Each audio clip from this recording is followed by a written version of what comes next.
What is up, fellas? Woo!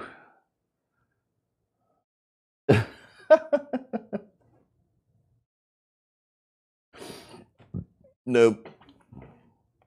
I wouldn't do that to you guys. I got all my clothes on today. How's everybody doing tonight? It's good to see everybody. So yeah, for those of you that are astute enough to check the description of the videos, I've always got a little sneak preview in there of what we're going to be talking about. And tonight, we've got a little something something. So we got the big old 80 millimeter, the new F-16 from XFly, 80 millimeter. So if it's buffering, Kenny, that's your internet connection. Doing good, Lyndon. Good to see you. Good to see you. Don Shack, good to see you. Tony Spears, Wild Bill, David Snyder, David Martin Graff. All the good folks. So hopefully everybody can hear me all right, because we are doing something a little bit different with the audio tonight. So hopefully, you know, if the audio is crackling, if it's distorted, if it's clipping, let me know and I'll adjust it. And because I got a little mic on here, so it doesn't sound like I'm talking from across the room. So hopefully you guys can hear me good. Reed Smith, what is going on? Michael Bear, Hanger 51, obviously. Kenny, what's up? Jeff Adams. Dana's RC, what's going on? Yeah, sorry about the delay for tonight, guys. Yeah, Tony, because my voice has bass. Bass.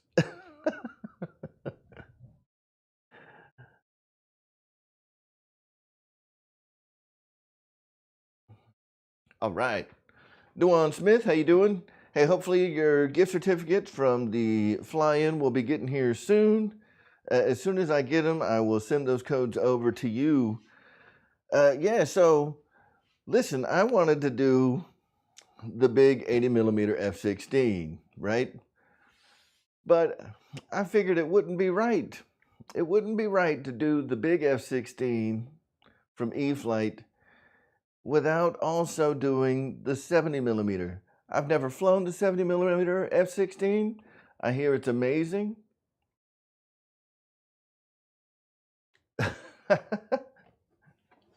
So I got the 70 millimeter F-16. We've got the 80 millimeter F-16. And y'all know,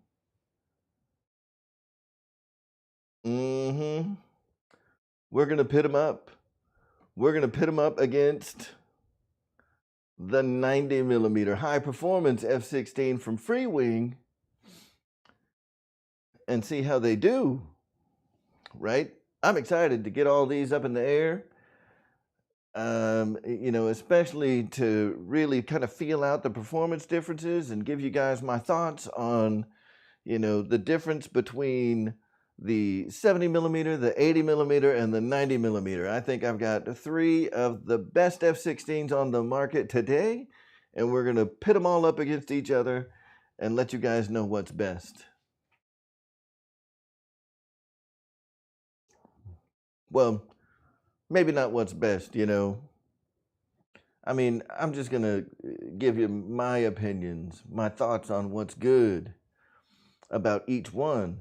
And obviously, you guys can decide for yourselves which one the best is. And of course, the show wouldn't be complete if there weren't links in the description for everything that you're seeing here tonight. So we got links in the description for the 70 millimeter F-16 Thunderbird that we see here, 70 millimeter, one of the best F-16s on the planet. What's up, Nate? And we also got the new 80 millimeter, links in the description if you want to buy one. Now, we're not going to be doing any kind of crazy builds tonight because I need to do all these proper. right? I'm going to do a proper build video on the 80 millimeter, proper build video on the 90 millimeter. Excuse me. And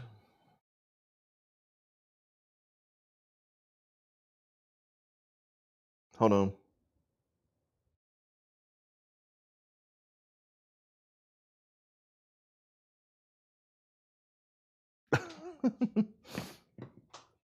All right. So, yeah, we've got everything going on. I want to make sure that we get the proper build videos done, and that, you know, when we get all of the reviews done, that's when we're going to take them all out to the airfield together. So we're going to do build video, flight review, full review on the 70, build video, maiden flights, and full review on the 80 millimeter.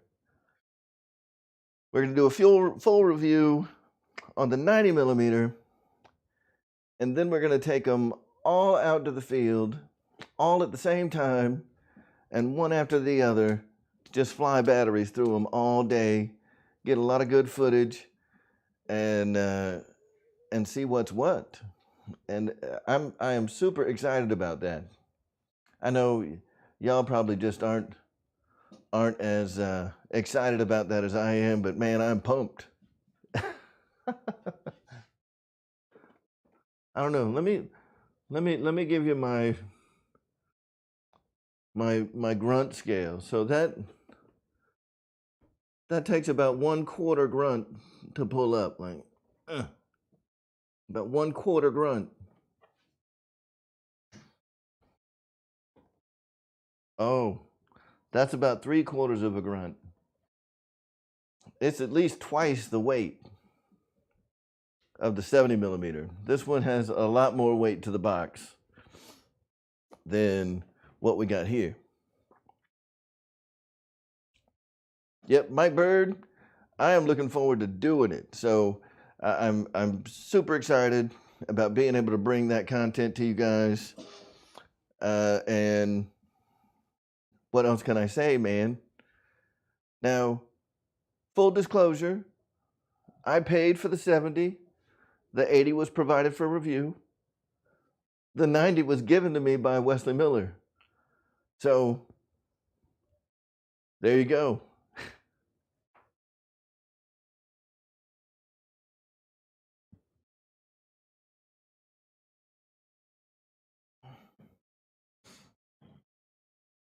Does LX even make an F-16?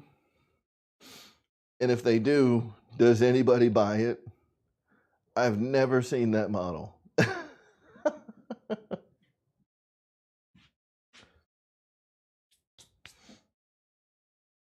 All right. So, like I said, no cool builds on the show tonight. As much as I know everybody loves to see builds happening. So, real quick, I'm going to put it back on the other screen. We're going to take a quick break. I'm going to get these off the table. I just wanted to kind of open it up with, we got F-16s, baby. Gonna shift back over to the other screen, take like a 2-minute break, get these off the table, and then I'll be right back.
All right, sorry about that. Yes, so one of the things that I really like about the 80 millimeter, even though I don't fly with ordnance, I'm super excited about the ordnance on the 80 millimeter. That thing has awesome ordnance. It looks amazing. Mike Bird, it has. It's sitting, it's right there. It's right there.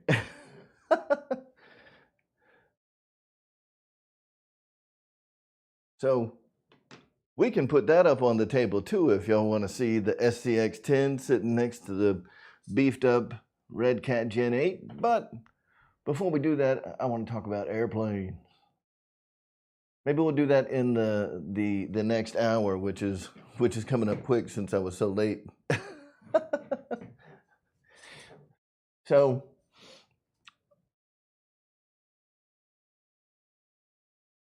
while we're still on the topic of airplanes, I want to talk about XFly.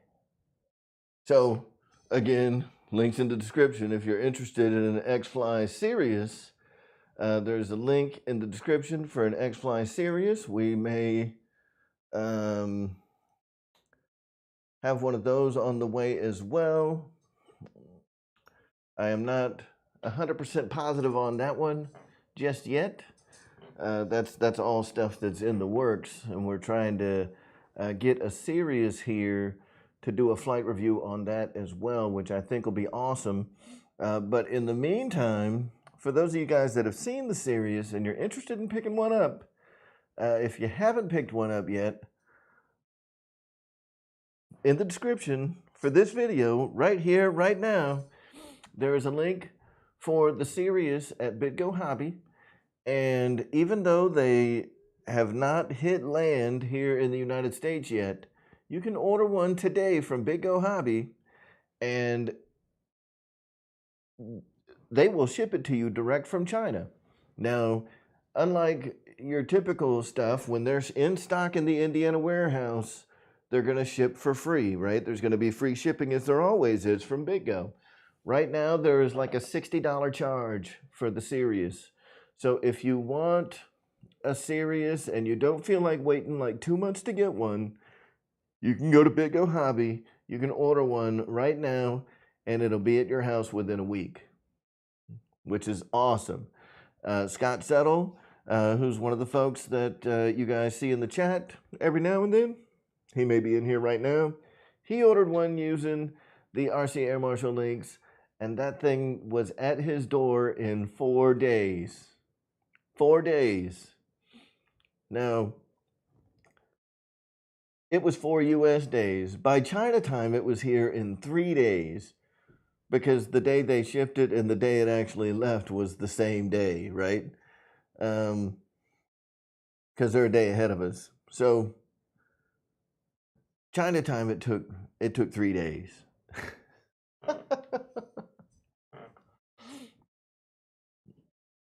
Yep, and Ryan and I, have a bit of a debate about whose link works better.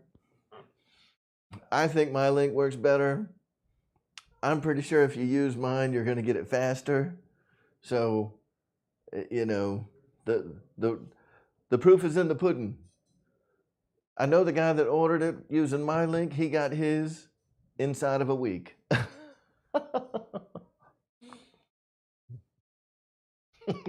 Rage, that's awesome.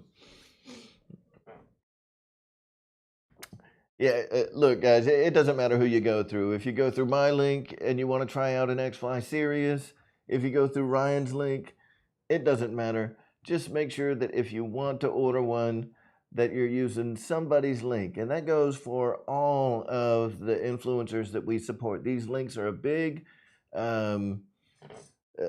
way that you guys are able to support the channel by just enjoying the hobby and doing what you do. And when you order stuff using those links, it offers us a small commission without you guys having to pay anything extra to do it, right? So you don't have to do any kind of super chats. You don't have to do, any kind of PayPal donations. if you use those links when you order an airplane, or use them when you're ordering your supplies, new transmitters, receivers, whatever it is that you're getting, you use those links for the folks here on YouTube that you want to support, and by all means support us all. Those help all of us. So whether it's myself, whether it's Ryan, GB, the Merry Boozers, excuse me, Jeff's Custom RC, whoever you know that has links that you can go and hit, by all means, please use those, and make sure that when you go to the website, if it says, this website uses cookies, do you want to accept the cookies, yes or no? I know a lot of people get all scared about, cookies track all my information. Well, the other thing that cookies do is they enable our links to work. So if you go to these sites and you say, no, I don't want any cookies, the links aren't going to work. You have to accept the cookies down at the bottom of the screen when you go to those sites using our links in the browsers, right? So something to keep in mind there. A little tip. Pilot Ryan, yes it is. That is my cheeseburglar hat.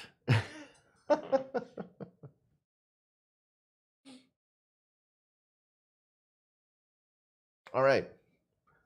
So that's my spiel about cookies. Now, let's talk about XFly for a second, because I think that there's got to be some healthy skepticism about XFly. These guys are,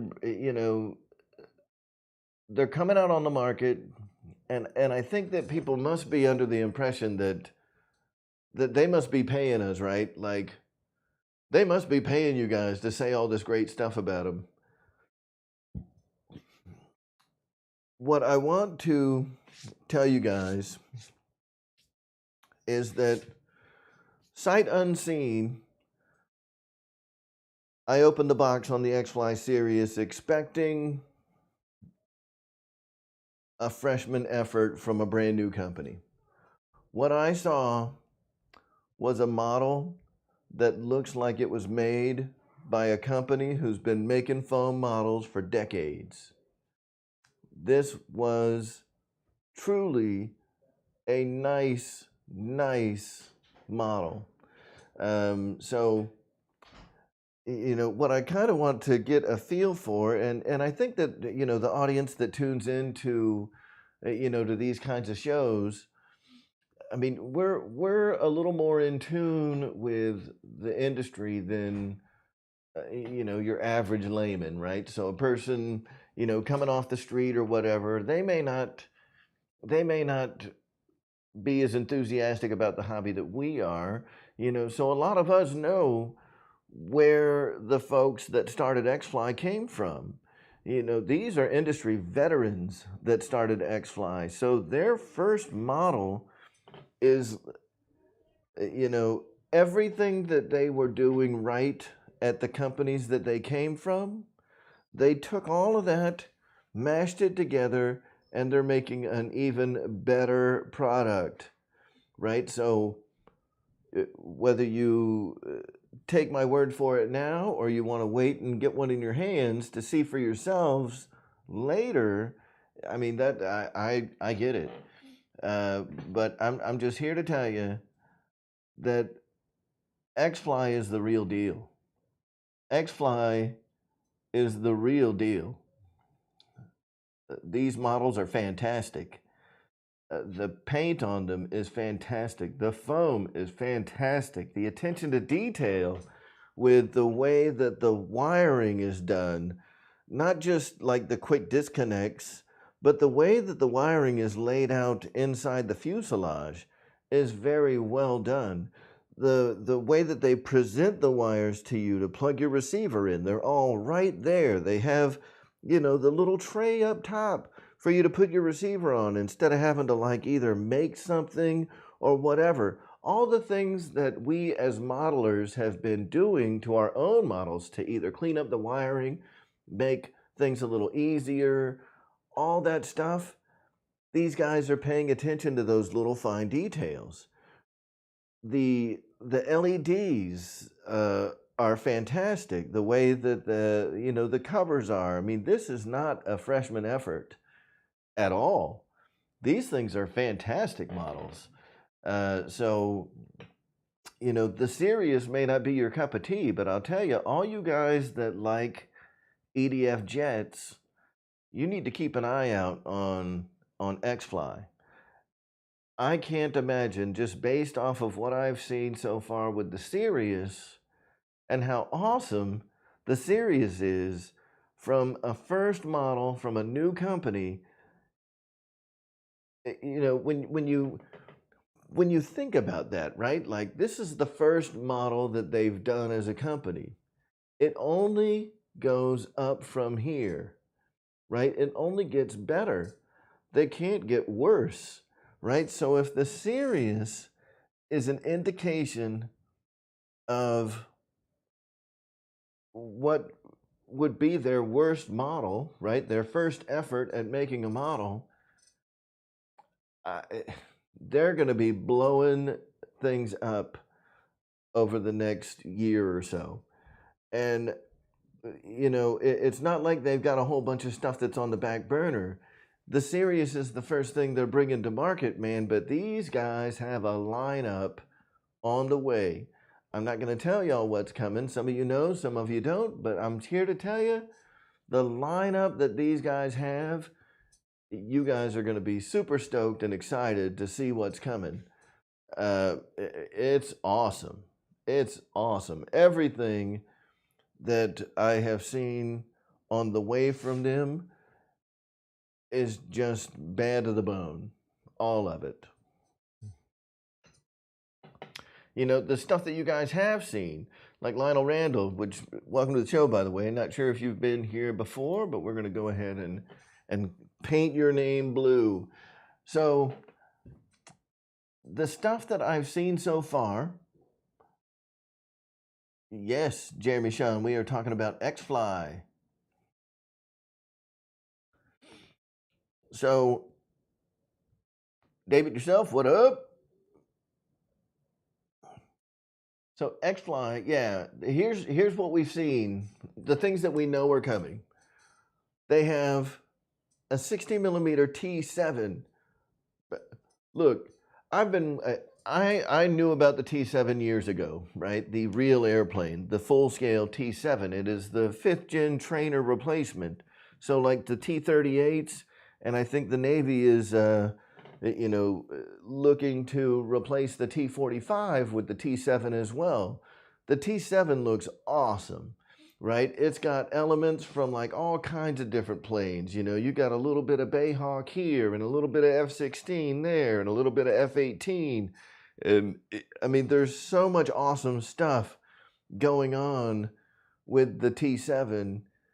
It's a great looking plane, the full-scale version. These guys, to the best of my knowledge, are the first ones that are going to be releasing a model of the T7.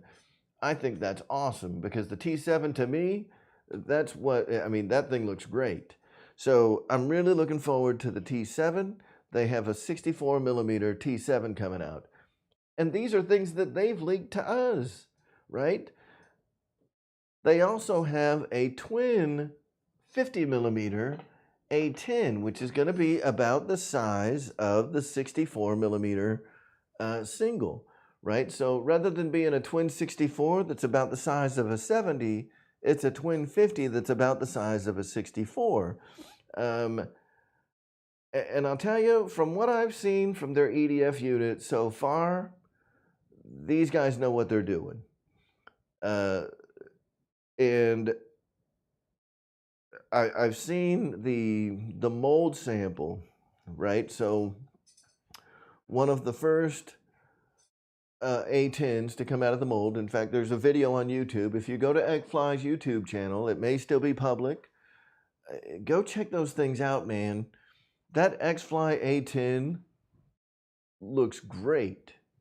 The XFly T7 looks great. And I want those things to hit the market because, man, how awesome is it going to be to have a new company in here? You know, we've had Free Wing, and Free Wing drove E-Flight to pick their game up big time. Free Wing drove FMS to pick their game up big time. And now we got XFly coming in here. Competition in this industry helps us out immensely, right? Not me as a YouTube guy, but all of us as modelers, right? So now we've got XFly coming in. They're going to be making great models, and they're going to be knocking them out of the park. Just boom, boom, boom, boom. They've got a lot of stuff on the table to bring to you guys. So we've got great competition coming in from XFly. That's going to drive FMS to do better. That's going to drive E-Flight to do better. That's going to drive Free Wing to do better.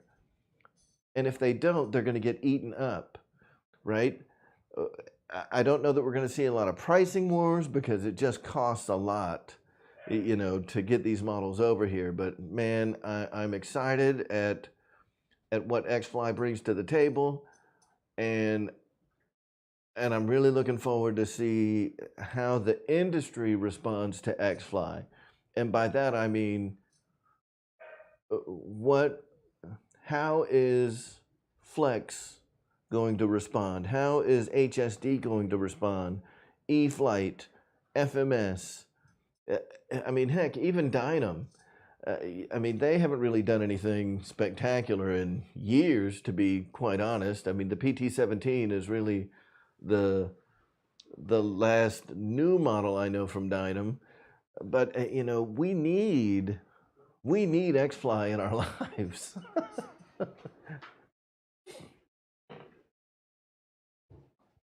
Well, I tell you what, it is raining sideways outside.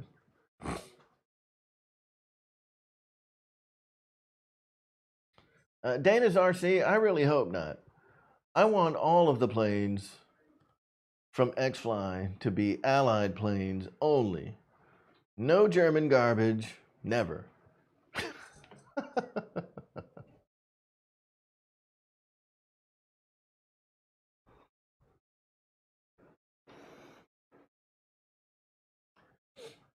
All right.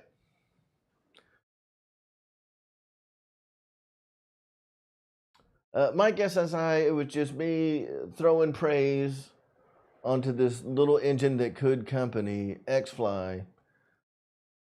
You know, I want them to, I mean, that is like a scrappy little dog in a ring of giants. You know, like XFly is coming out of the gate, hitting FMS, Free Wing, and E-Flight hard with the Sirius. And from what I've seen, what they have coming, the motors, the EDF units are superb. You know, they're using, you know, out of the box, they are coming with Hobbywing ESCs. They're very well done internally. I mean, these models, the XFly is no joke. You know, they are coming out swinging. And I'm looking forward to seeing what happens. What happens with that? Because, I mean, they're just coming out, I mean, swinging. They're here for the fight. They're here to win. And it's going to be exciting. It's going to be exciting for us. It's going to be exciting for us, man. And I think that's fantastic.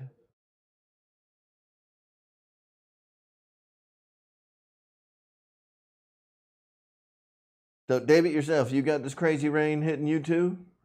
I mean, it is crazy. It just started coming down too. Like I heard something outside and was like, looked out the window over here. Was like, dang, dude. Like, it is crazy.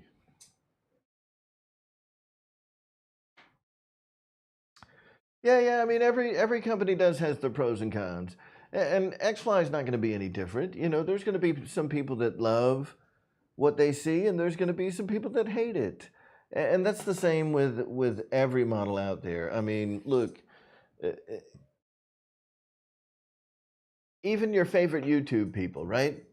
mean, how many times have you gone and looked at a YouTube video and saw 0 dislikes? There's always someone throwing a thumbs down, man. I mean, so even the greatest stuff out there, you're going to end up with a situation where you have a lot of people that like it and you're going to have some people that don't.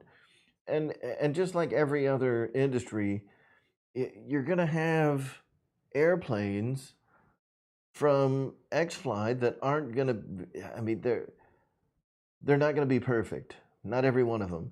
Someone's going to get a plane delivered to them, and it's going to have a fan that explodes.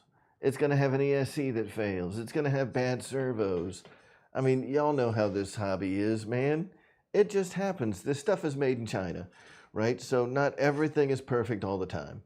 And if we aren't accepting of that as modelers, then, you know, maybe this isn't the right hobby for you, to just be quite honest about it.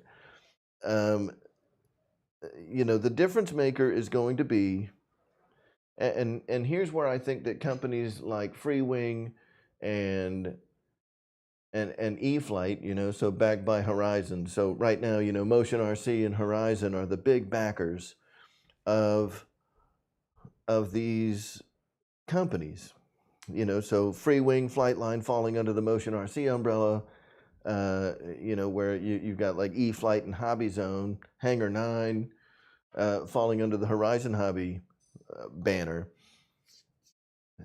The difference maker and the reason that these you know, airplanes are so good has a lot to do with the companies that back them up, right? So when things like that happen and we have a failed servo, what is our recourse? What do we have to go through to get that made right? So I hope that XFly just supports their distributors, and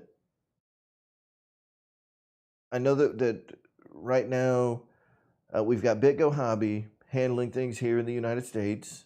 There's a couple of companies, you know, but I support BitGo, and you should too, because the other people that carry Sirius suck. that carry the we don't like bananas around here. So anyway,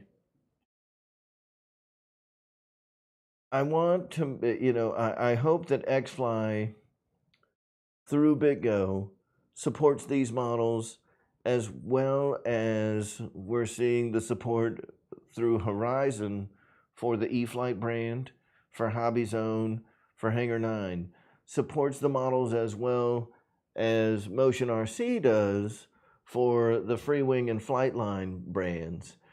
You know, that we get that top tier level of vendor support for their U.S. distributors. I really want that to be the case. And we're just going to have to see how that plays out, because that's really going to be the difference maker, I think, for the folks that are on the fence about XFly. Some of them are going to be on the fence because they want to see how the company backs up their airplanes when something goes wrong. So there you go. Michael Bear, I will let them share. I mean, that's for BitGo to share. I won't say, but if BitGo Hobby is here in the chat tonight, I think that they may be willing to share that information with you.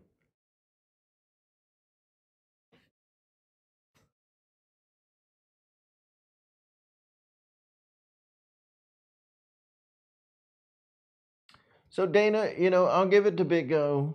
They do have the widest selection of German models available right now. You know, so they've got a BF-110, they've got a BF-109, they've got an, you know, an ME-262, they've got the Focke-Wulf 190, they've got the Storch, the little mini version of the Storch. They have a lot of German airplanes. It doesn't mean that German airplanes are good, though. They still suck. But they do have a lot of them.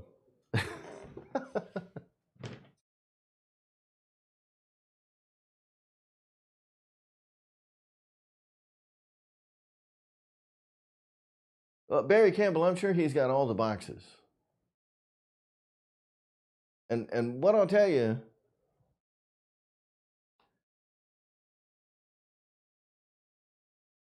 oh, yep, they do have an albatross. That's true. So listen, for all you guys that like Dynam stuff, check out the Dynam selection at BitGo. Of course, hit up your buddy, go to rcairmarshal.com, go to BitGo Hobby, and check out what Dynam has to offer. If you're on the fence about buying a Dynam, see what they got in stock, check one out. They're not bad. If you're looking for that German plane, grab one. See what it's all about. I think they have some 109s in stock right now that you can grab. Mickey BRC, good to see you, sir.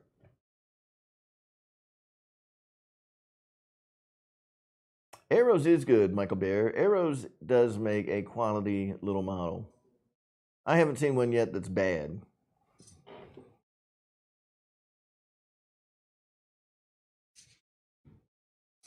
All right, so something else that is another topic of discussion for the evening that I've had with a few of my close YouTube buddies. So I've talked to Ryan, I've talked to Wesley, I've talked to GB.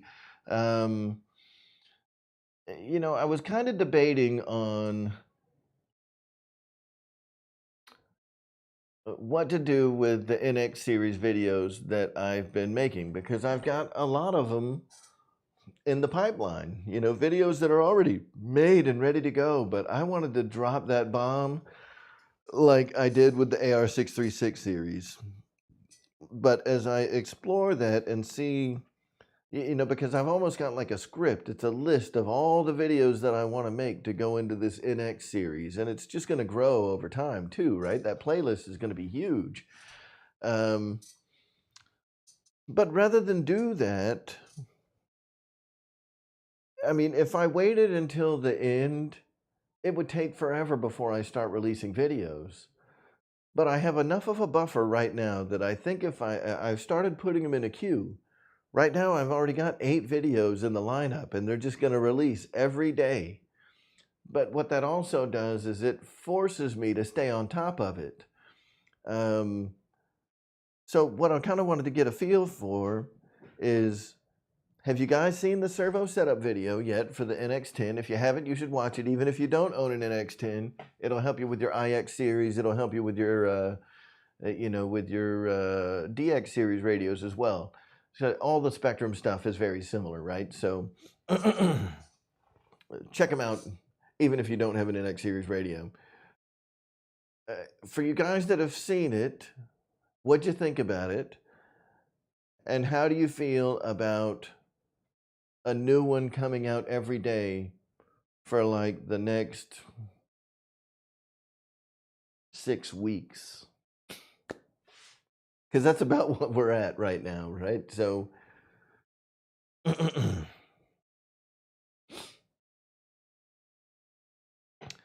I mean, a lot of YouTube stuff out there would say, like, the channels that release videos every day have the best opportunity for growth.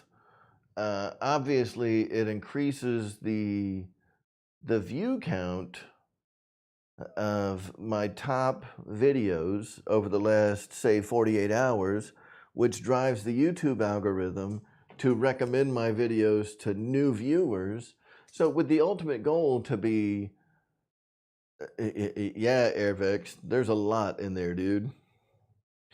David Snyder, I did drop him in the into quite a few groups last night, but here's the thing, right? Like, I don't want to be spammy. And when you're dropping videos every day like that, it can start to look awfully spammy. Like, hey, here's the next installment of the NX series. Here's the next installment of this. Here's the next installment. I mean, it's just every day. So maybe once a week, I'll drop a link to the I'll drop a link to the playlist in the groups, just as a reminder, like, hey, this thing keeps growing. It's up to this many videos now. Go check them out. I think for the people that subscribe and the people that turn on their notifications, right now I have each video set to come out at 2 o'clock every day because it is the tutorial. Bah.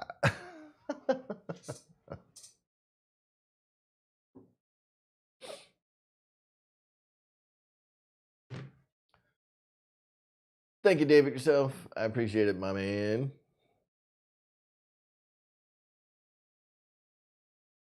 It's possible, Mickey B. Now, what I'm doing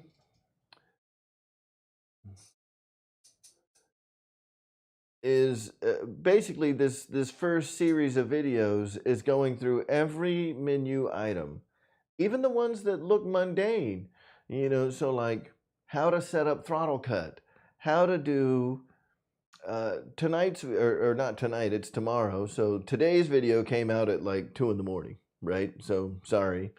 The video for Tuesday is going to come out tomorrow at 2 o'clock. And that one is on Dual Rate and Expo. So just go right down the list of your Spectrum radio and you'll get to see, what order system is coming. And then when you get down to the bottom of that list and you get the system setup, hit system setup, and then you'll see the order of the next series of videos that are coming out. Every menu in that radio, we're covering every option in every menu that you can possibly do. And then afterwards, we're going to, I want to make sure that from here on out, when I do airplane videos, that we're doing a full setup guide for those airplanes.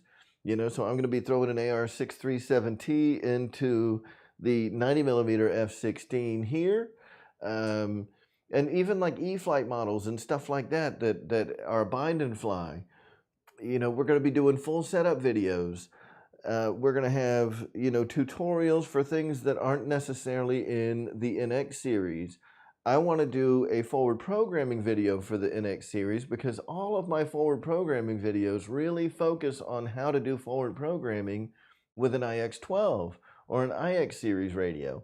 So I want to make sure that, that I'm really making what is the most comprehensive NX series on YouTube, which I think is something that people want, and we will see. Yeah, so the DX18, I see BD Tennessee talking about the DX18. The DX18 is awesome, but if you want to feel the best, and my opinion, let's talk about that IX20 for a second. I think it's worth talking about.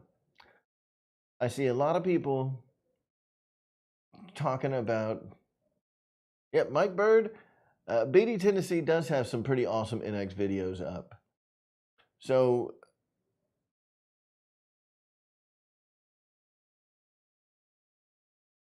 and look, I'm not in competition with anybody. Just to make that clear, my goal when I got that radio was to just kind of blurt it all out there all at once. I mean, you guys have seen what I did with the AR636, what I did with the AR637. So when we have new products like this that are coming out, I want the videos that I release to cover every possible use case and scenario that could possibly come up. And I feel like it was taking so long for the NX series that I am not doing you guys any favors. That we're already like 8 weeks in and this guy hasn't released anything. Well, first off, I want to make sure that I am mega familiar with what I'm doing. So, especially when we're talking electronics, the value proposition that my videos are going to bring for the customer, I have to make sure that I know what I'm talking about, that I'm speaking from some position of authority, right? If I'm just fumbling through the menus trying to figure it out, that's not helping anybody. That's just an idiot fumbling through the menus trying to figure it out. I want to come across as a subject matter expert to some degree. Um, uh, you know, when people start asking questions, they're not asking the questions to Spectrum. And now that BD Tennessee's been making his NX Series radio, his NX Series stuff, I'm sure he's probably getting a lot of questions from folks that you may be scratching your head saying, like, you should be calling Spectrum for this info. Why are you coming to me? Like, Horizon Hobby has an entire tech support staff. This is all they do. So by all means, feel free to call them, man, because I got a real job. So, the idea though is that when I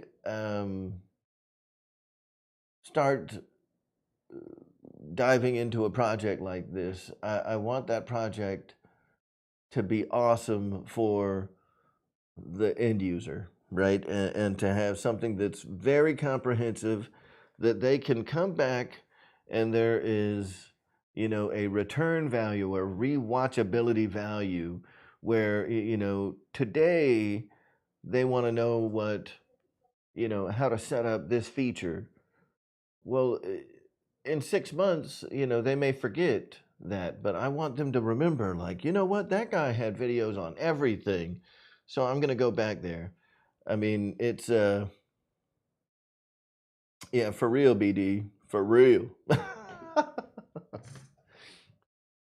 um, I want people to be able to use this as a resource for as long as the NX series continue to grace our presence, right? So, based on how long the DX series was out, I think we probably have a decade of longevity out of these videos, if not more, which is fantastic. So if these videos continue to perform and be solid performers for the next 5 to 10 years, I mean, what more can you ask for from that YouTube perspective, being able to put stuff out there that's just going to continue to get views that far down the road.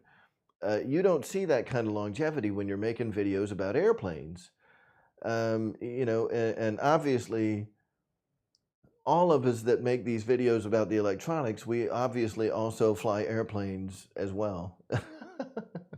So, I definitely want to start doing more airplane videos. And that was kind of another driver behind this. I was spending so much time doing these NX series videos that I would, waste a whole weekend filming footage and not go fly like I should be able to.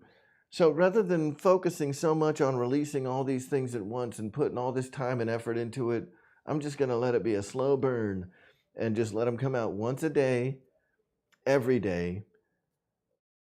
And, so that gives me time to record.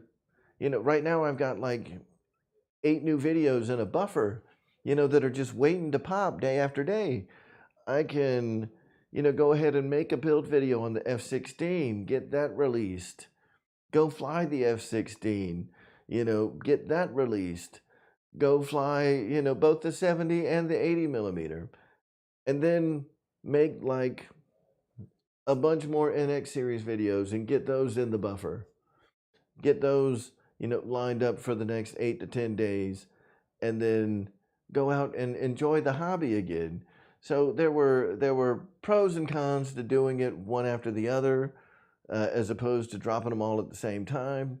That grand repository of immediately available information is not there like I would like it to be. But on the other hand, it gives me time to put these videos out on a consistent basis and still be able to go and enjoy other areas of the hobby that I've kind of been depriving myself of trying to get those done. So as much as I love you guys, and I know that everybody appreciates, you know, the time, and I mean, if you want to call it a service that I provide, but I also love the service that I get out of my transmitters, and I want to go do some flying, fellas. So you get them one at a time instead of all at once.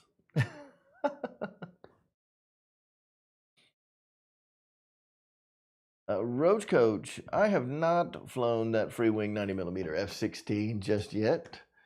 In fact, when I got this plane, it was a jumbled up mess. It was a big bag of parts.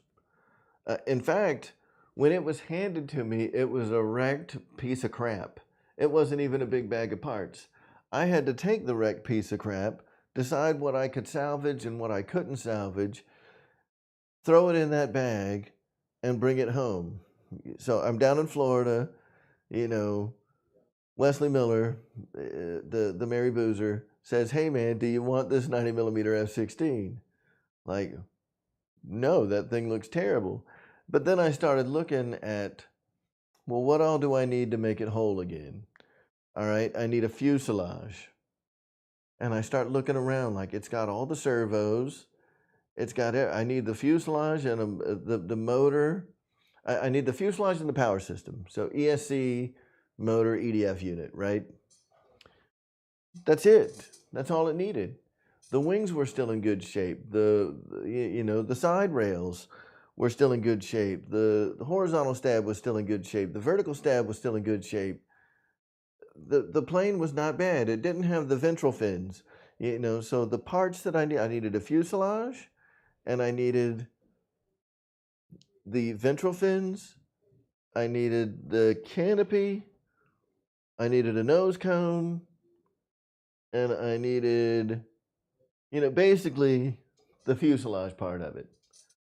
Everything else I got for free. And when I started adding up like the stuff that I had versus the stuff that I had to buy, especially when you look at like how much that thing costs today, getting that bag of parts made this thing a smoking deal. Dennis was there. Dennis Farley was there as I'm ripping this old beat up F-16 apart and taking all the salvage parts out of it. But I tell you what, I mean, everything on this F-16 is pretty freaking fabulous also. You know, and that's not to take away from the E-flite 80mm F-16, but the Freewing 90 is not. It's older. It's older tech. Wire routing and signal routing and things like that are not as clean. You know, light drivers, the sequencers are not executed quite as well. You know, there could be something in the way of the ducting and the cheater vents and things like that, where maybe the older tech F-16 doesn't get quite as good thrust efficiency as the 80mm does. I know that the F-16, the 90mm, is sizable. It weighs a lot. This one does have the high performance fan unit in it though. So hopefully between the high performance fan unit and that in-runner motor, we're going to get more thrust to be able to throw that big heavy beast around. Now, everything else though, like the airframe is still very decidedly an F-16, you know what I'm saying? So, yeah, Jeff in Lower Alabama, you know, this thing was beat up, dude. It was beat up. This is the 9-blade, so the composite housing version of the high performance with the 1900 kV in-runner motor, as opposed to the bigger, heavier 12 blade.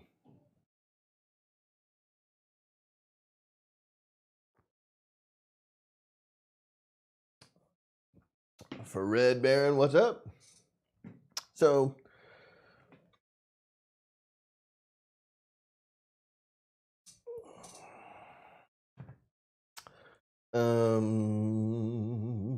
let's see.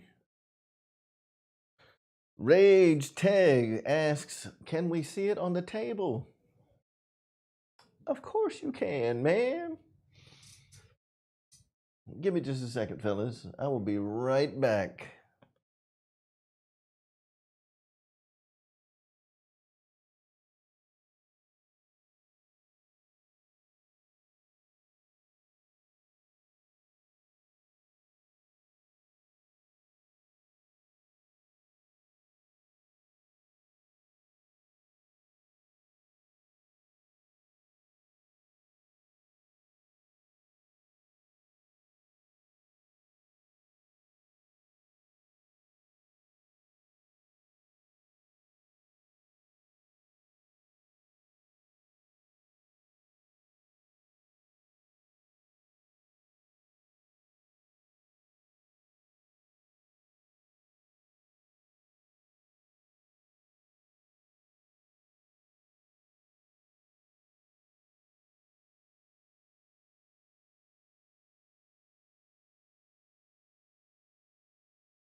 All right.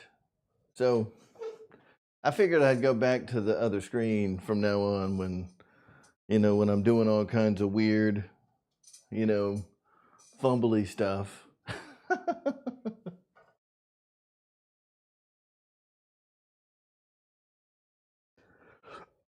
I guess that didn't help at all when the microphone is like right here now.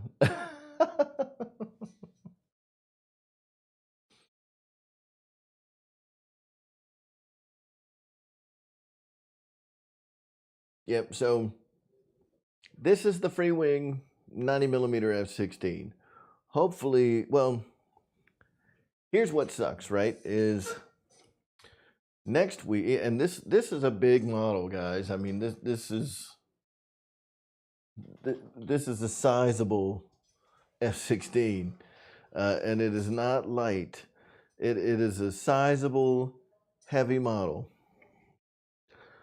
But this does have the 9-blade, 1900 kV in-runner high-performance EDF unit in it, which should help it get up and go pretty well.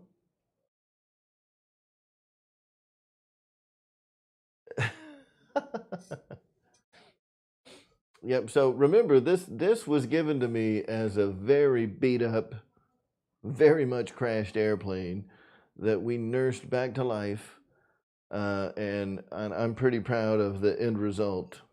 It's a pretty nice model now.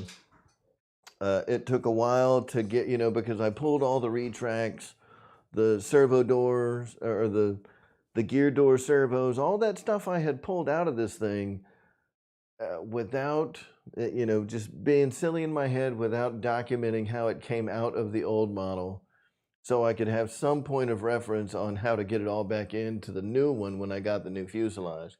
So it took a lot of research, a lot of watching videos, a lot of experimenting, a lot of finesse to get everything back right, because the gear doors on these F-16s, both the Free Wing and the E-flite, the gear on these models is a work of art.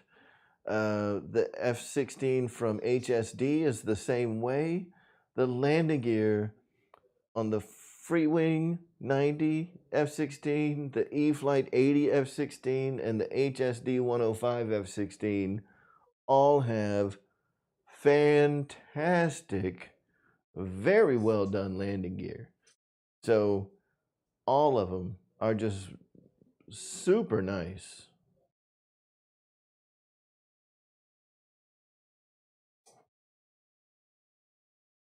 What up, Bobby? So we gotta fly it now. So this, if you guys, I don't know how many of you guys watch the Mary Boozer channel. If you remember an old buddy of the Mary Boozers named Kevin Farrows, at one point, this was Kevin Farrows' airplane. He crashed it.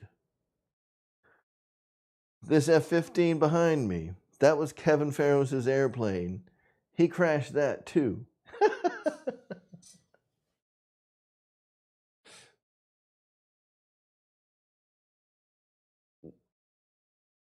So, yes, all of these F-16s, the E-flite 80, the Freewing 90, the HSD 105, three of the baddest F-16 models you will find, period.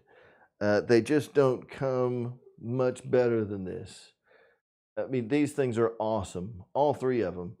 And, you know, the E-flite being the latest of the bunch, you know, through advanced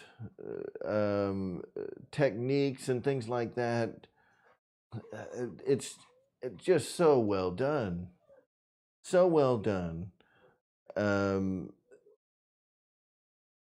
I'm going to be sure to point out a lot of those differences as we, you know, start making these videos and doing the direct comparisons of one model to the next.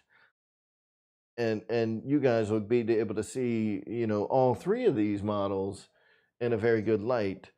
I don't have the HSD, but I do have the, you know, the E-flite 70. So that's the comparison that we're making, is the E-flite 70, the E-flite 80, the Freewing 90. I've thought about getting the the E-flite 64 because I still have the 64 millimeter E-flite, but it's not available anymore. I do have a good friend of mine that has the HSD F-16, so we may get that out too. You know, we'll see. We'll see.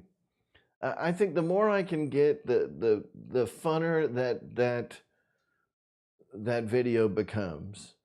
You know, when we do a compare, I would love to throw the HSD F-16 into that lineup. I think that'd be awesome.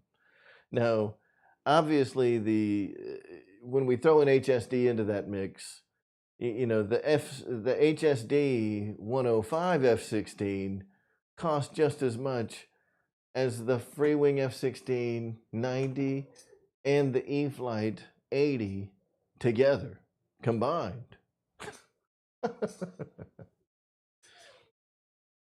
Yes, John VHRC, I am a big fan of just F-16s in general. This thing does look sharp. I do like it. I like it. And you missed the beginning of the video.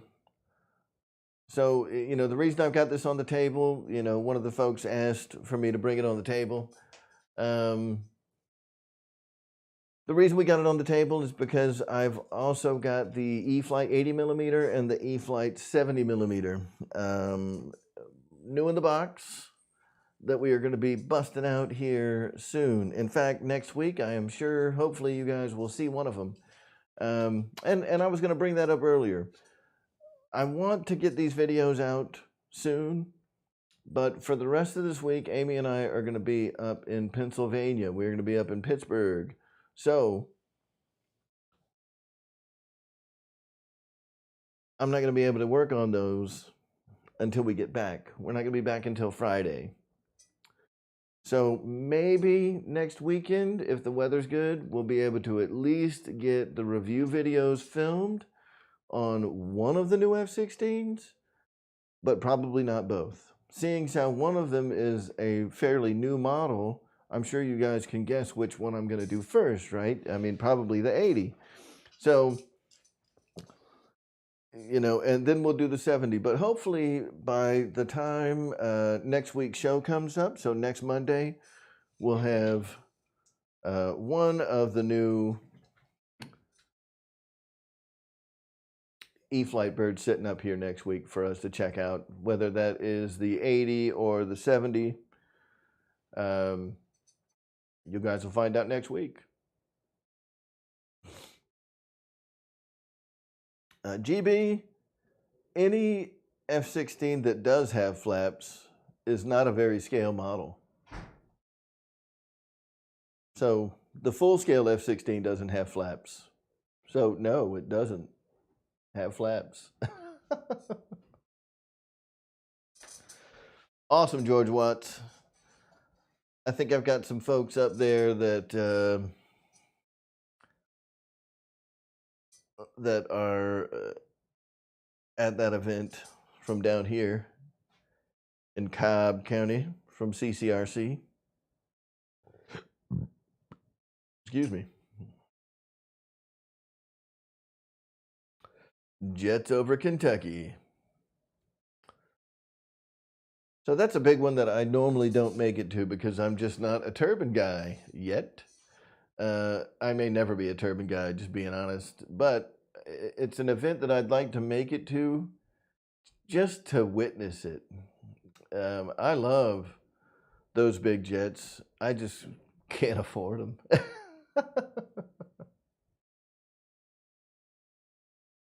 Oh, yeah. I mean, if you want flaps, it is very easy to take an F-16, especially when they come with 6-channel transmitters. It's very easy to program flaperons into an F-16 if you're willing to gut the wings and separate out all the leads going into the receiver. So that's kind of, that trade-off. It really depends on how they have everything coming into the receiver. If there's quick disconnects in the wings and everything is wide before it hits the receiver, it may be a real pain in the butt to separate everything out.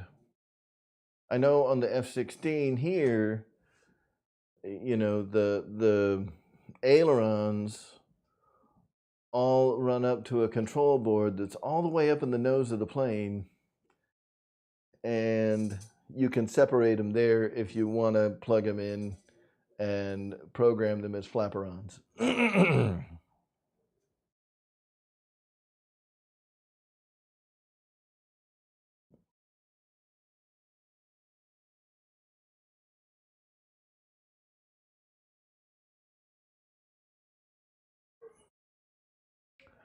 So, Jeff in Lower Alabama, I'm curious to see how well the 80 and the 90 do in high alpha. I know the 70 millimeter will high alpha like all day. So I'm curious to see, like for those of you guys that have had an opportunity to fly the newer E-flite 80 millimeter F-16 and the 70 millimeter F-16, does the new 80 high alpha as well as the 70?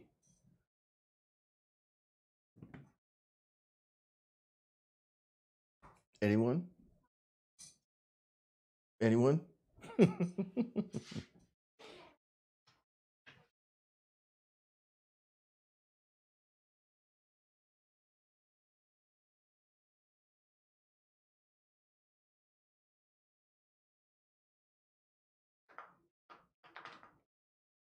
So Big Go Bobby says no, that the 80 does not high alpha as well as the 70.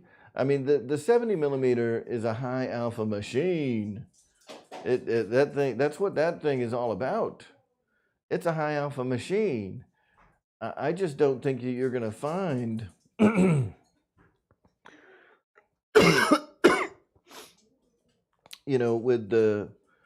the 70, it's so light, it's got such light wing loading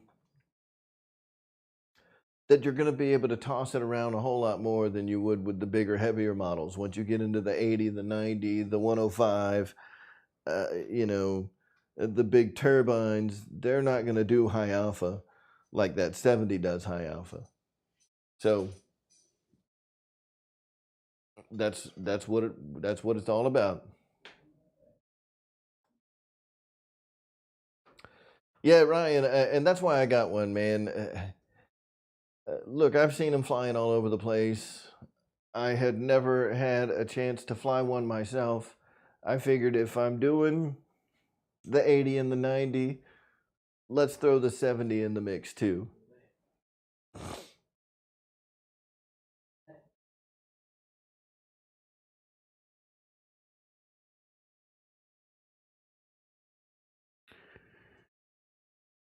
Yeah, John VHRC, that's right.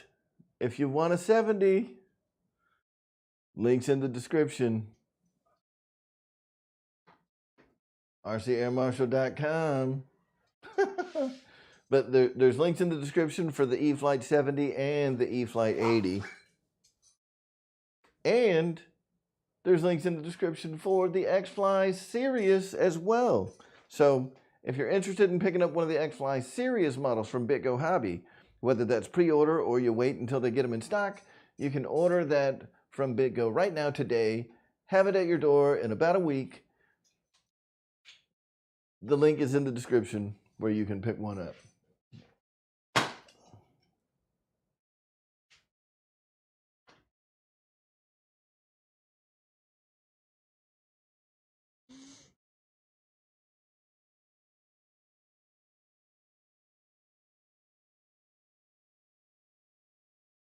Mm.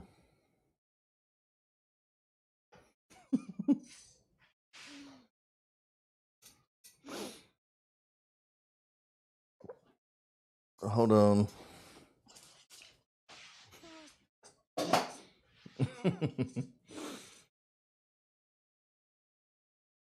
What is up, Scott Settle?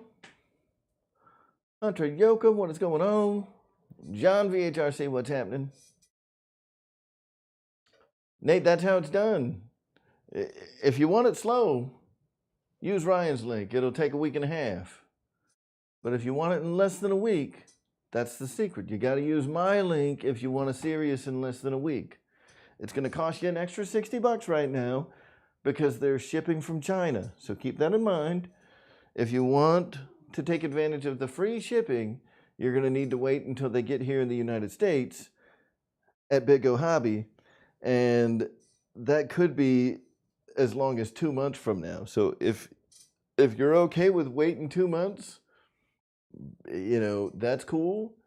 But if you want to get it right now today, maybe not right now today, if you want it inside the next week, order it now using the link in the description. That's $60. You know, sometimes it's worth it if you want it right now. GB, that's true. In that case,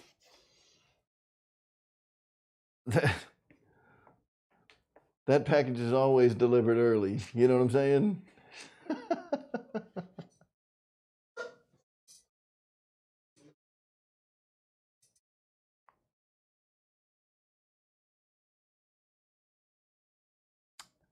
Dude, Dave Montgraff, it's all good, man. It's all good. We're constantly jabbing at each other.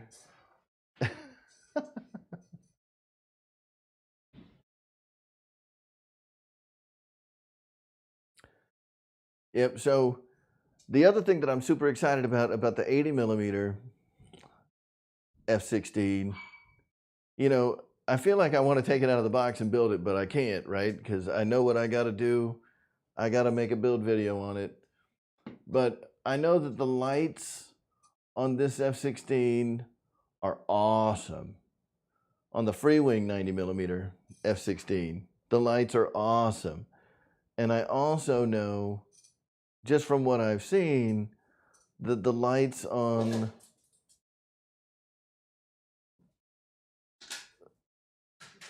sorry, there's commotion happening.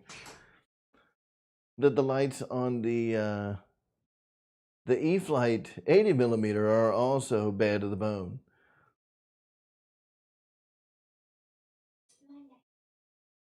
What? Yeah, it's Monday. Sorry. Amy's on the other side of the camera. She says hi.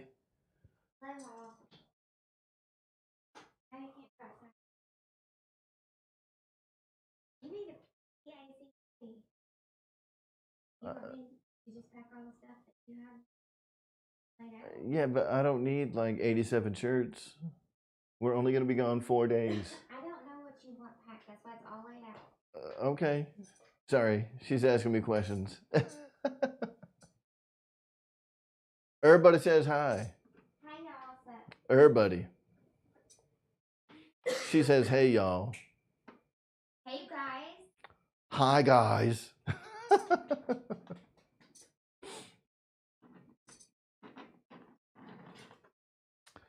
Yep, and you know, Michael Bear, we are going to Pittsburgh, Pennsylvania. For me, it is a work trip. For Amy, it is a vacation, which is baloney. Like, I also want a vacation. But if I'm being fair, I really haven't worked a lot. Yes, I do pack for you. Yeah. Doesn't everybody have awesome wives that pack up their stuff for them when they're going on trips? This is BS. Like, you should be doing all this stuff. Like, not me. I'm already packed. Yep. I've been working every day. I know, that's why I didn't say anything. But it's like we have to leave at 6 Yeah, exactly. What's a vacation? 6 a.m. We have to be in the airport. Our flight leaves at 8:55. Yeah, so we need to be at the airport by like 7:30. So funny story. Today, like one of the Delta Airline tarmacs, this naked guy ran out and they like delayed a Delta flight because of it. Did he have a mask on at least? Well, he certainly wasn't wearing underwear, so. But did he have a mask on? Probably.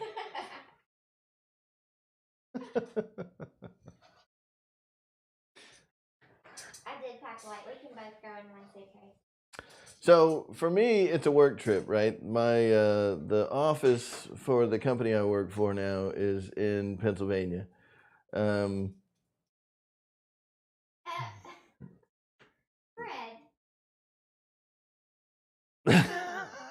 Fred Barron. That was a good plan right there, my man. Hey. Hey, if look, if it's your ex-wife, packing was probably worth it.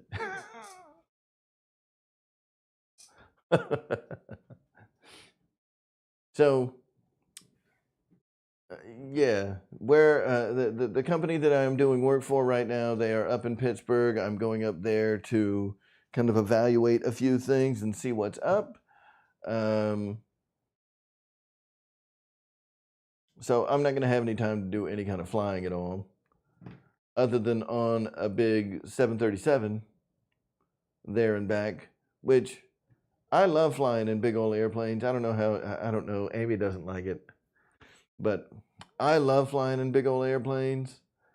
So I'm going to have a good time. You want me to tell you why I'm afraid? Why are you afraid of flying in big old airplanes? Because you make me watch air disasters a lot. And it's just kind of really messed with my head. So Amy says she doesn't want to go flying because what channel is that? That's the Smithsonian channel. So yes, Kenny. So on the Smithsonian channel, they have this show called Air Disasters, where they go over like the NTSB investigations from or whatever that country's equivalent to the NTSB would be all over the world, you know. So they're examining, you know, crashes from the United States, from Germany, from, you know, countries in Africa, countries in South America, Canada. I don't know. They did do one in Russia, all over Europe, Australia. You know, all over the world, they are examining air crashes and kind of going through the NTSB investigations. And there's like 16 seasons of this show. So it's like never-ending awesomeness. I love watching the crash investigation, you know, stuff and seeing what they come up with, man, because you know, a lot of times you find out like this was pilot error, dude. Nothing was wrong with the airplane. The pilot messed up. The pilot messed up. So I like watching it because, at least to me, it's always like these common factors of pilots getting in a hurry, pilots trying to get out of an airport that was too cold. They didn't de-ice early enough, or they de-iced and they didn't take off quick enough. So now they have ice building up on the wings, and they couldn't take off because they didn't get de-icing done again for a second time because they were in a hurry and trying to rush things. It's interesting to me to watch that stuff, and hopefully, as a result of these types of things that have happened in the past, the aviation industry has become safer for us now, I would think.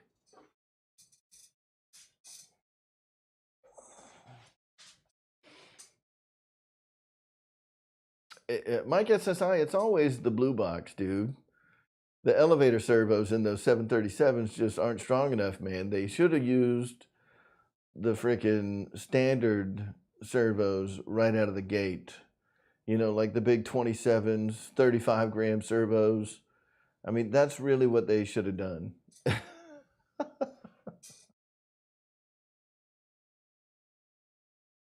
So, Flyboy Adventures, this is actually the Freewing F-16. So, I'm not sure if you saw RC Geek fly the Freewing. I've got the E-Flight, which I can see the box right now. It's right there. It's right there. The E-Flight 80mm is here. We're going to be doing that soon. So what I'm hoping for is that we will have the 80mm E-Flight to have on the table for next week's live show. And that for the week after that, we've got the 70mm F-16. So by the end of July, and July is like America month, so we're celebrating the F-16 for the month of July. Dang it. We're celebrating the F-16 for the month of July, and it's awesome. And we're ending it up the last show of July. We're going to end it all with an Air Force Thunderbirds F-16. Boom.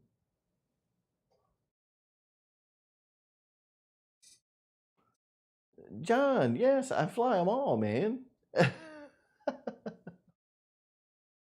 The only ones that I don't fly, honestly, are these. I don't fly the F-18s. This one was never intended to be a flying model. That one was always going to be like a wall art thing. This one, I had every intention of flying it, and then the paint job came out so dang good. I was like,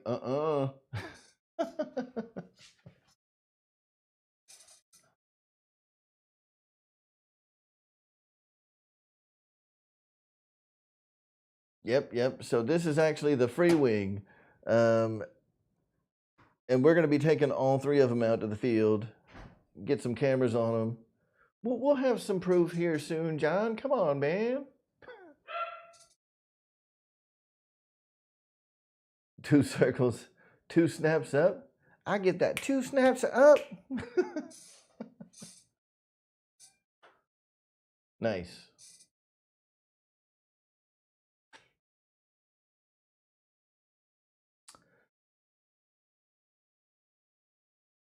Yes, we will be doing all of them.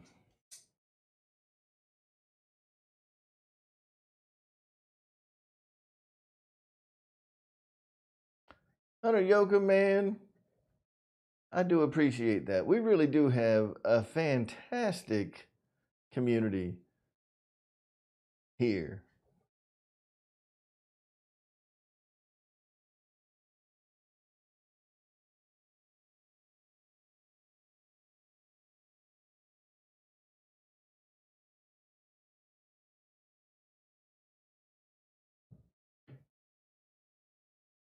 All right. So, listen, because we started a little late tonight, I never did get a chance to ask if everybody got a chance to go out and get some flying done this weekend. I hope you did. I hope you enjoyed your weekends and that everybody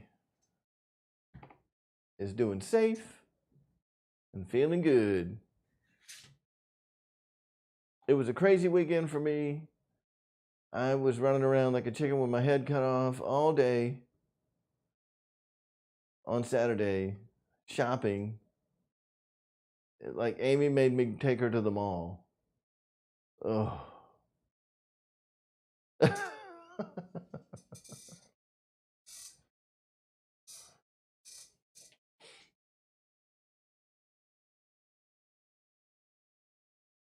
If you G. So Flyboy Adventures in RC Plane says he needs more pilots subscribing to his channel. If you G. So, like, if you're a G, is that what that's supposed to say? Like, if you're a G? Well, what if you're a hustler? If I'm a hustler, can I still subscribe to your channel? Or is this channel for the hustlers and that channel's for the G's?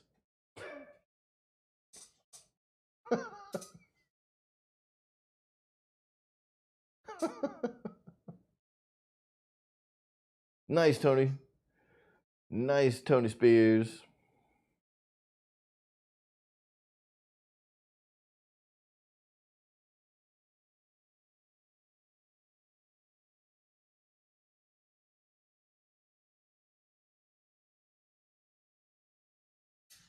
Yeah, Nate, that's another one I gotta get, man. You know, the 70 millimeter F-16.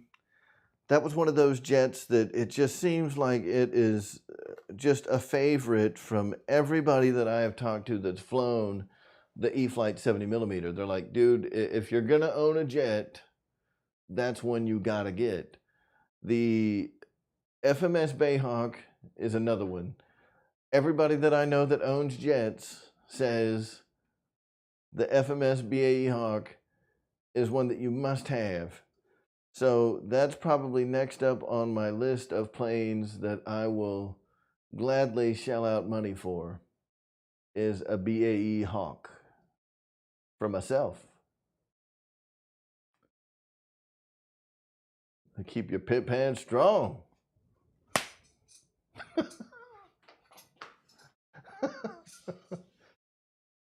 I reached back like a pimp and slapped the hoe. That right there is going to get me demonetized.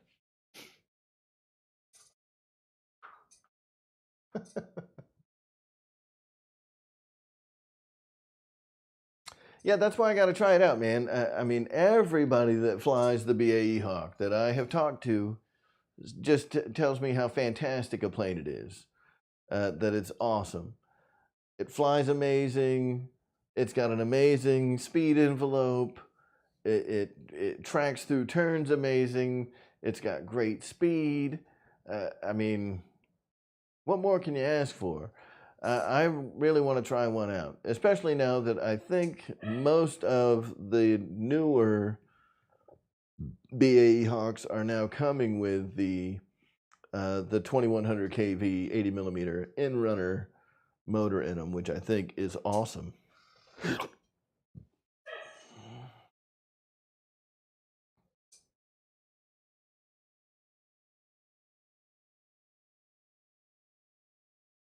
Yeah. Fred, did you send a PayPal? Because if you did, I don't think I got it. You might have- Make sure you didn't send it to somebody else.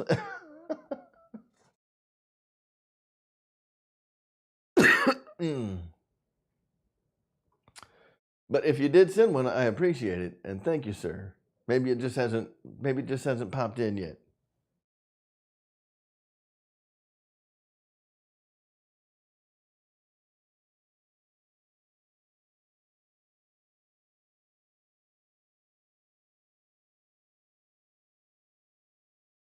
Nice, Ray.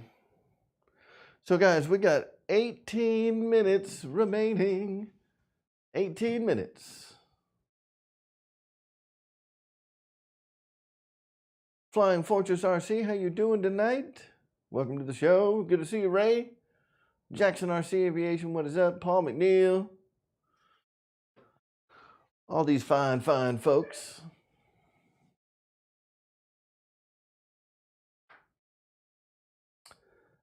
You know, John VHRC, I'm with you. I think that'd be awesome. I don't know that there is a place in the country where you could have one. I mean, even if we had that thing in like central Kansas, dead center in the middle of the country, equal distance for the farthest people away, you know, that no matter where you are, you know, the furthest people away all are driving the same distance, and it's all just kind of centralized for everyone. It'd be too far for somebody, and we wouldn't all go.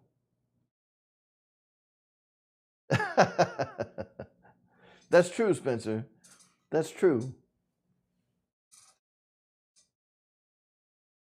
But I do this stuff for you guys.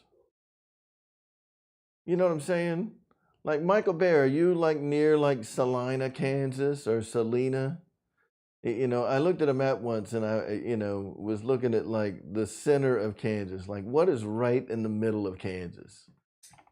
And it was like Salina, Kansas. Oh, yeah. Amy is fantastic, man. I do consider myself very lucky to have her in my life. She has been fantastic.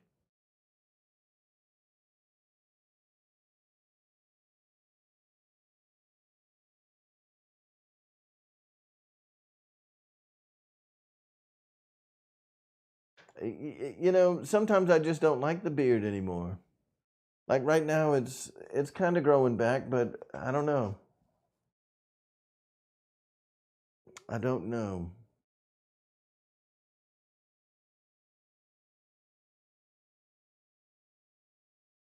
Wreckham Roy, what's up?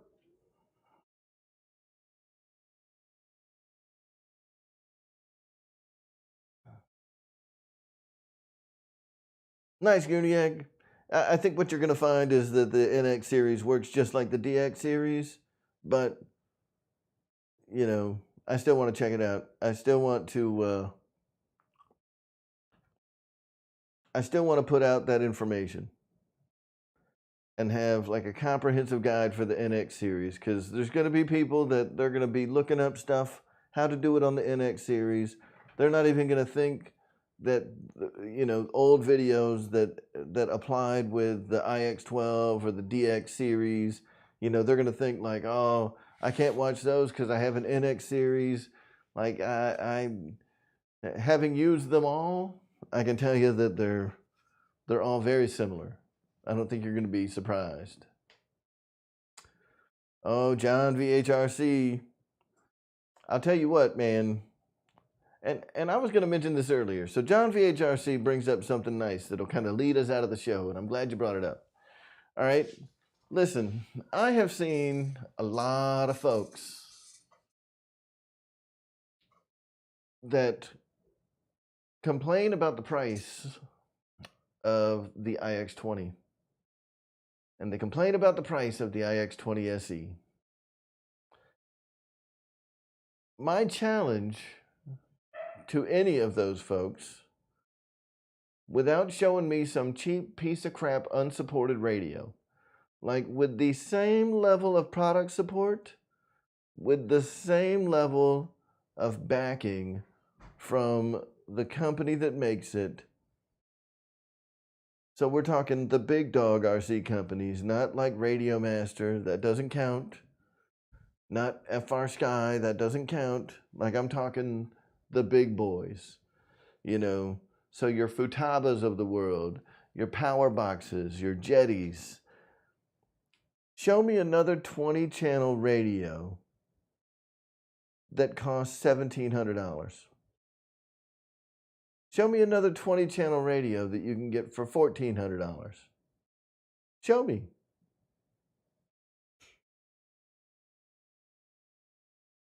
That's right.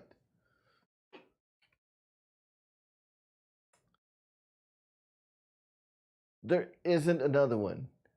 The iX20 SE at $1,700 and the iX20 at $1,400 are two of the best value high-end transmitters on the market.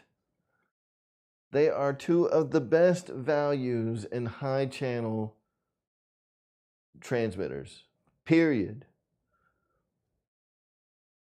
If you don't like them, that's fine. If you can't afford it, that's fine. But dollar for dollar, the iX20 and the iX20 SE, as expensive as they are two of the best values in high channel, high performance transmitters on the market today. So do with that information what you will. Tell me how much the 32MZ Futaba is. It's okay, I'll go ahead and tell you. $2,500. The high-end Jetty, $2,500. PowerBox Core, $2,500. That iX20 and the iX20 SE, in comparison to their competitors in the market, are $700, $800, $900 less than the competition. And if I had $1,700, if I needed a 20-channel radio, that $1,700 would look awfully attractive to me. And I'll tell you what, the iX20 and the iX20 SE, I haven't put my hands on an iX20 SE. I have flown an iX20, and it has remarkably good gimbals. I've flown Futaba. I've flown the DX series, all of them. I've flown the iX12. I've flown the NX10 Hall effect gimbals on the NX10. The iX20 has the best feeling gimbals that I have ever put my fingers on. The gimbals for the iX20 will blow your mind. They don't feel like any other radio out there. They are out of this world. They are otherworldly. Aliens created the gimbals on the iX20. They are awesome feeling. Amazing. I mean, they are so good, so silky smooth. The return to center on those things is so good. Everything about the gimbals on the iX20, it's familiar, but man, you can tell. And look, I don't know how. This TX16S, right? I mean, dollar for dollar, one of the best deals, period. You know, yeah, 16 channels, but it's not supported, right? So some people are going to be like, I don't want to have nothing to do with it. But the gimbals, I mean, you can fly your airplane. The gimbals feel good, but they're a little sloppy. You can tell that this is a budget radio when you hold it up against, say, the NX10. The NX10 and the iX12 felt very similar. You know, like the TX16, they're just not as tight to me. They just don't feel as good. When I put the NX10 in my hand, the gimbals feel good. You know, like there's some more positivity to them. They feel solid. You know, I like how they feel. I like all the adjustments being right up front. You know, there's some great things going on with the NX10, and I feel good about the longevity of these because they're Hall effect. You know, this is a great feeling radio, great feeling gimbals. This thing feels solid. Look, I've seen some people that were like, "Oh, I got the NX10 and it feels like a toy." Psh, yeah. Uh-uh.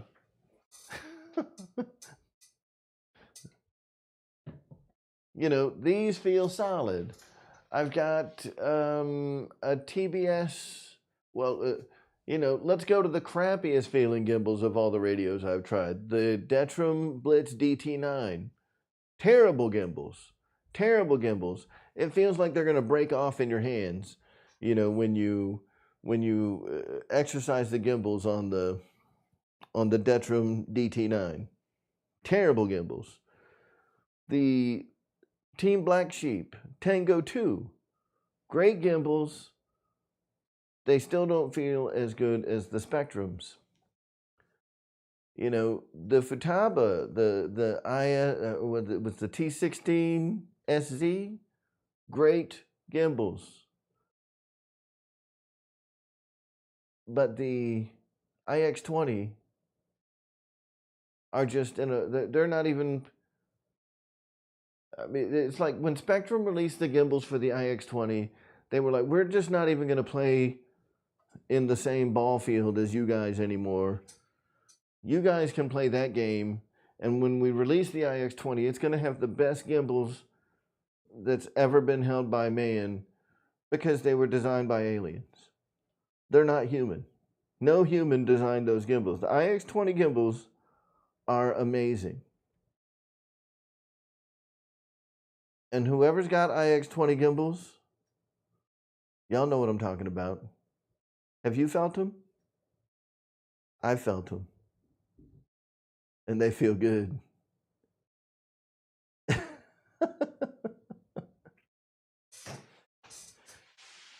Sorry, rant over. All of that is to say, if you're ready to jump the fence and buy an IX20, head on over to rcairmarshal.com and click that Horizon Hobby link. Buy your IX20 today. Use my links.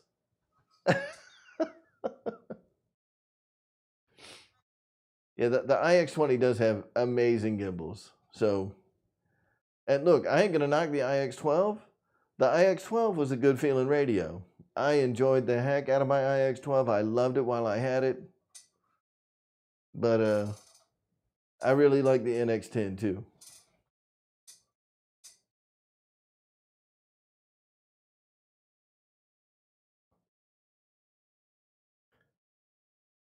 Yeah, dude, Mickey B, no doubt. The IX20 gimbals will change your RC life. If I thought for a second that I could fit the IX20 gimbals into the NX10, I might consider doing it, but I don't think they'd go in there. Like if I could find somebody that would sell me a busted, broken, run-down IX20, I might buy it just to get the gimbals.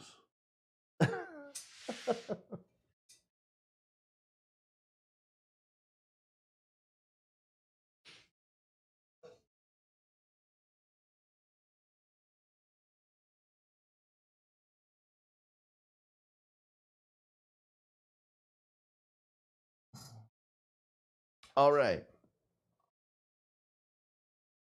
We got 5 minutes left before we cut the show off. Does anybody have any last minute questions, any last minute comments, anything that they want to say in public? It is now the time to get those last minute things in. If you want to spam some links, say hi, get your question in, last minute question. Those are always fun. There you go, John VHRC. That's what I'm talking about. Buy one from me and one from Ryan. That way you get you can get your primary and you get your backup. Now, everybody knows that the one that they order from the RC Air Marshal links That's their primary. The stuff that they buy from Pilot Ryan's links, that's their backup stuff. All right, y'all synced it here. Copy the link right there for our good buddy Ray, who is going to be firing up a show here right after mine goes offline. So we will be heading out here in a couple of minutes. Gooniac will be firing up his show at 10:15 Eastern, 7:15 Pacific for all you West Coast folks.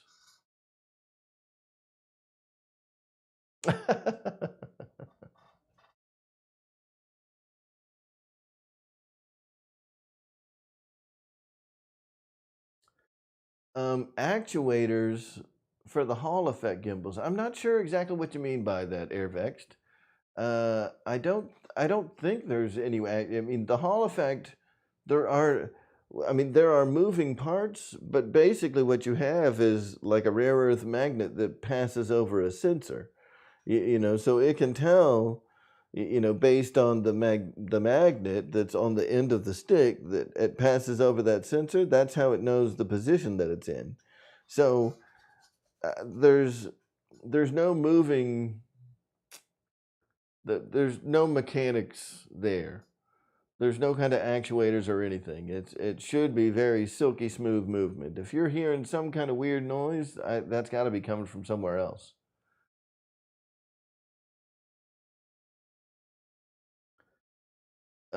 Yeah, John VHRC. That's not fair because I don't. I mean, even in arm wrestling, I still don't play fair.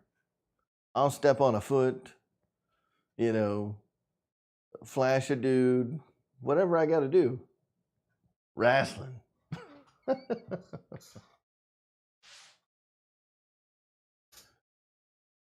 All right, guys. So listen, I appreciate all of y'all coming out tonight. As always, thank you for coming and hanging out on a Monday night. Like I said, in 15 minutes, head over to our buddy Ray. He just flashed the link to his show above this one. So make sure you go check out Ray's show. I am sure that he would appreciate that greatly. I will be over there myself, checking out what he's got going on tonight, because he's always got good stuff. Thank you, George Watts. I appreciate it. Y'all go get some wrestling done. And sometime over the next week, everybody here should go and try to change somebody's RC life, because that's what we do at the RC MRC YouTube channel. Hey, thank you, Scott Settle. I appreciate it. Listen, we're going to be out of town this week, but we're going to try, you know, I'll try to head into some of the shows as the week progresses. We'll be back on Friday. In the meantime, you guys all have a wonderful rest of the week, and we will see you next Monday. Keep an eye out on the channel for the tutorials at 2 every day for the rest of this week at a minimum on the NX Series Radio. Be there or be square. Be sure to watch those. Hit the thumbs up button. Even if you don't like, you know, even if you'll never own an NX Series Radio, go watch the video and just play it and just let it run to the end and then hit the thumbs up button. I would appreciate it. So anyway, guys, all y'all have a great week. We will see everybody next Monday. Have a good night, guys.